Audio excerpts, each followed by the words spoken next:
motion from the member for Bragg is an excellent one, highlighting the critical importance, the environmental, cultural and social value of Cleland National Park and indeed South Australia's national parks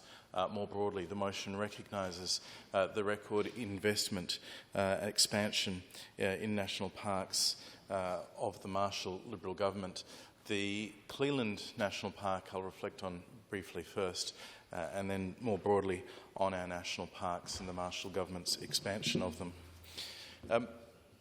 Cleland National Park is an amazing place, and many South Australians have had the opportunity to experience it. Its environmental value is significant. Certainly its protection of koalas and other native species, including endangered species, over many years has been a conservation effort of significant value. It's an important part of our Adelaide Hills, and its pest management, bushfire control responsibilities are not insignificant to its neighbouring properties. But I want to reflect on its social value to South Australians. Cleland National Park was probably one of my very favourite places in the world when I was a small child, and indeed many of my earliest memories of being with my family, in particular my mother, were her taking me to Cleland National Park, an opportunity on the weekend or during the week, because before I was in school. Very, very vivid and strong memories of being able to engage with nature, being able to engage with animals, and indeed my mum, while visiting Cleland National Park. I have almost no memories of my paternal grandmother. The only memory that I really can recall, apart from her funeral, was again being at Cleland National Park. She was an animal rights activist, well known in green circles in South Australia, Eve Gardner, and her passion for animals, protection of cats and dogs and native species was well regarded and reported by many, but she didn't play a significant role in my childhood. But I do have vivid memories of being at Cleland, pushing with Mum, helping push her around in a wheelchair, and I have this memory of her refusing to even swat a fly that was sitting on her face because she was so concerned about the welfare of the fly. So you can imagine how much she appreciated seeing me as her grandson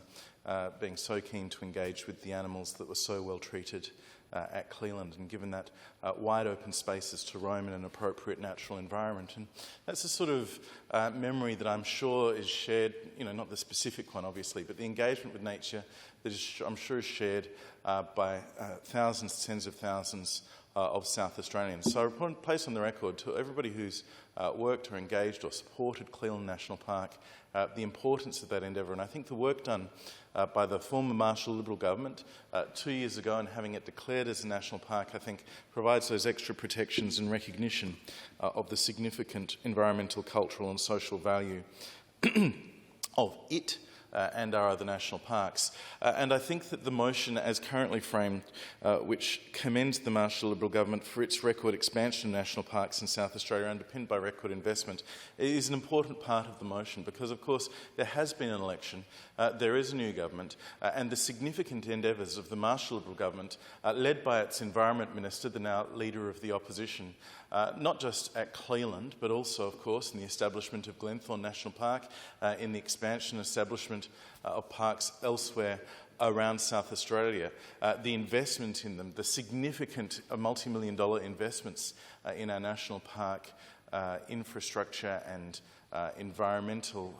infrastructure really should be a clarion call to the new government of what their expectations the South Australian people will have of them to deliver for our parks in South Australia in the years ahead. And if the Labor Party, through the amendment that's been tabled in the House to delete this historical recognition of the investment in national parks, if the Labor Party carries through and votes against Part C of the motion, then it will just tell me, and I think all South Australians, that they are ashamed that they have not met the standards set by the former government, by the member for Dunstan as Premier and the Leader of the Opposition as Environment Minister, And the only reason I think that they would be ashamed of having point C in this motion is if they have no intention of meeting the standard that was set by the former government. I hope that in the years ahead, my children and tens of thousands of other South Australian children will have extraordinary personal moments at Cleland with their families, and indeed other national parks with their families, that they'll be able to cherish in the years ahead, just as I cherish my memories, particularly with my mum, also with my grandma, and frankly, any other range of people that come to South Australia. It was always a great opportunity and an excuse to visit Cleland again. And as a child, I was never wanting of that excuse. I was always keen to take it. And as a parent now, I now take the opportunity wherever I can to say yes to my kids if they ask for that. And I just hope that they'll continue to do so.